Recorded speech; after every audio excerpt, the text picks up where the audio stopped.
Welcome to adulthood. Here you have to hide your actual true emotions and do not show them to people.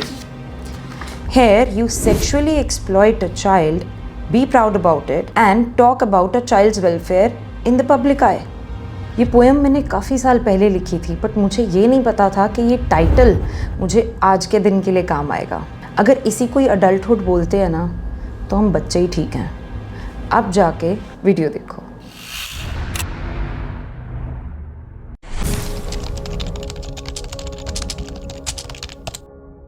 UNICEF के estimate से 120 million girls globally under the age of 20 मतलब 10 में से एक लड़की मतलब 12 करोड़ लड़कियां they are going through sexual exploitation.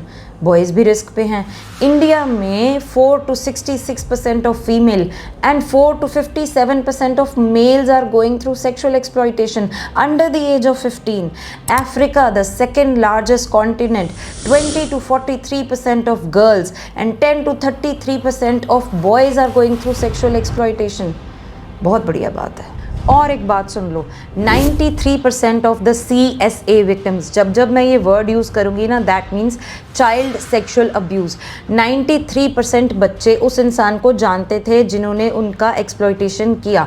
दुनिया भर में ये सबसे ज़्यादा पॉसिबिलिटी है कि बच्चे उन लोगों से सेक्शुअली एक्सप्लॉयट हों जो एक अडल्ट हो, जो एक ऐसा इंसान हो जो उन्हें जानता हो, जो एक रिलेटिव हो, जो एक फैमिली फ्रेंड हो, और even a person who is in a relationship of trust and authority। मतलब trust and authority भी गया। CSA में सिर्फ पेनिट्रेशन या टचिंग नहीं आता है, बाकी चीज़ें भी इंक्लूडेड होती हैं जो उतना ही ज़्यादा बच्चे की मेंटल हेल्थ पर असर करती हैं, जैसे कि बच्चे की इनअप्रोप्रिएट फ़ोटोज़ खींचना, उसको अश्लील पिक्चर्स दिखाना, उसके साथ गंदी बातें करना, उसको ये बताना कि ये जो आपके साथ हो रहा है ये अच्छी चीज़ है, माइंड वॉश कर देना बच्चे का। अब यहाँ पे ध्यान दें कि मैं हर टीचर या हर स्कूल की बात नहीं कर रही हूँ। LMIC मतलब लो एंड मिडिल इनकम कंट्रीज़ में 49.92% ऑफ बच्चों के साथ स्कूल्स के अंदर टीचर्स की तरफ से, उस स्टाफ की तरफ से जो बच्चों को स्कूल से पिक एंड ड्रॉप कर रहा है, CSA होता आ रहा है। मतलब ये कि जो टीचर आपको गुड टच बैड टच सिखाता है वही आपको इमोशनली मैनिपुलेट करके आपको एक्सप्लॉइट करता है। उस टाइम पे बच्चा फाइट कैसे करेगा? वो डर जाएगा, उसको लगेगा कि जो टीचर उसके साथ कर रहा है वो एक ठीक चीज़ है। ऐसा मत करो। ये तो हो गया डेटा। अब आते हैं सिम्टम्स पे। कैसे पहचानेंगे बच्चे के साथ CSA हुआ है?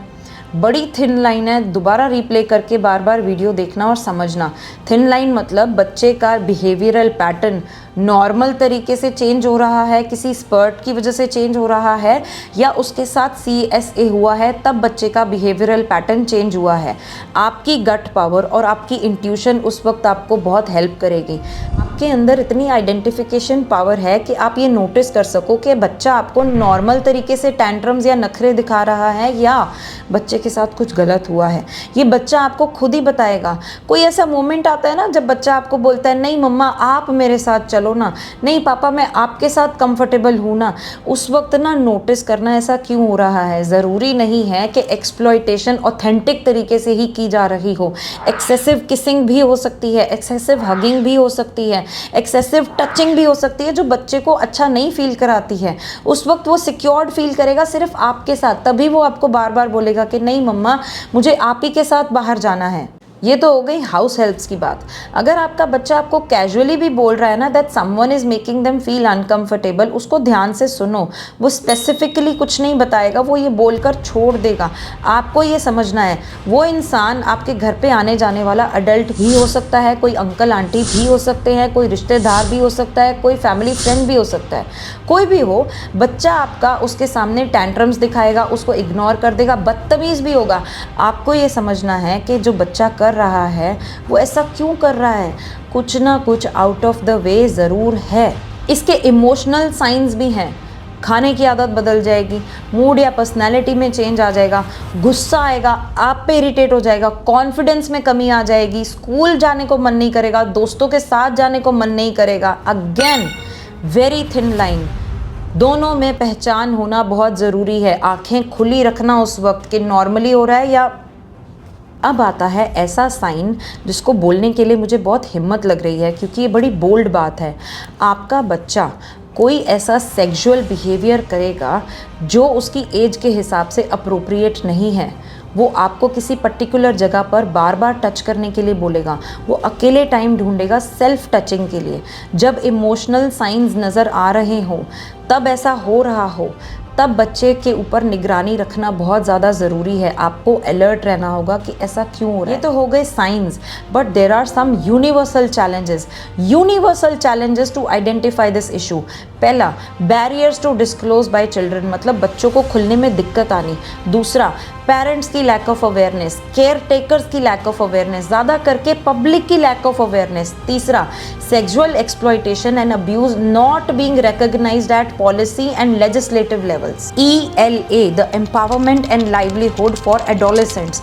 ये प्रोजेक्ट इनिशियली 2003 में शुरू किया गया था और अब 6 कंट्रीज में सक्सेसफुली रन कर रहा है, including Bangladesh, Uganda and United Republic of Tanzania. कहने का तात्पर्य कि एफर्ट्स टू इम्प्रूव भी होने चाहिए। There should be a formal system for this. There should be a mandatory reporting for this issue by a professional. जिस इंसान के साथ ये सेक्सुअल एक्सप्लॉयटेशन हुआ है, किसी प्रोफेशनल को ये रिपोर्ट करना बहुत ज़्यादा ज़रूरी है, एक मैंडेटरी स्टेप होना चाहिए। अब आ जाते हैं थोड़े सिंप्लीफाइड तरीकों पे। आपने बच्चे को सिखा दिया गुड टच बैड टच क्या होता है, बच्चे के सबकॉन्शियस में बैठ गया, कॉन्शियस माइंड में नहीं आएगा। उनकी ट्रेनिंग होनी चाहिए जो उन बच्चों के कांटेक्ट में होते हैं, teachers, parents, health care workers, police तक को भी, कि अलर्ट रहो, साइंस पहचानो अब्यूज़ के, feel confident about it to ask in an age appropriate but a non threatening way. उन बच्चों को सिर्फ ये ना बताया जाए कि जब ऐसा हो रहा हो उन्हें क्या करना चाहिए।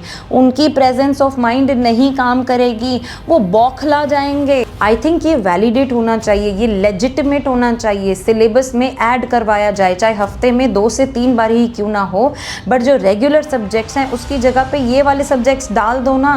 प्रेजेंस ऑफ माइंड की training, physical training, self defence की ट्रेनिंग। एक आधा सब्जेक्ट अगर आपका बच्चा नहीं भी कर पाएगा कोई फ़र्क नहीं पड़ता है, बट ये वाले सब्जेक्ट्स डालने से आपको नहीं पता कि आप आने वाली फ्यूचर जनरेशन को, अपने खुद की बच्चों की लाइफ को कैसे सेव कर रहे हो। स्कूल्स में नहीं ऐड हो रहा है, खुद सिखाओ, पल पल बच्चे की काउंसलिंग करो। ये आप डिसाइड करो कि फ्यूचर में आपको अपने बच्चे को एक ड्रग एडिक्ट बनाना है, एक वियर्ड बिहेवियर वाला इंसान बनाना है, एक इंट्रोवर्ट बनाना है, इजी लैंग्वेज में बोला जाए तो बदतमीज़ बनाना है, वो भी आप ही की गलती की वजह से बनेगा, या फिर उससे पल पल ध्यान देकर कॉन्शियसली दोस्त की तरह बेझिझक बेशर्म होकर बात करके अवेयरनेस देनी है। बच्चा पैदा करना एक 20 साल का लंबा प्रोजेक्ट होता है, ईजी नहीं होता, तो ध्यान दो। सच्ची बोल रही हूँ। Follow for more.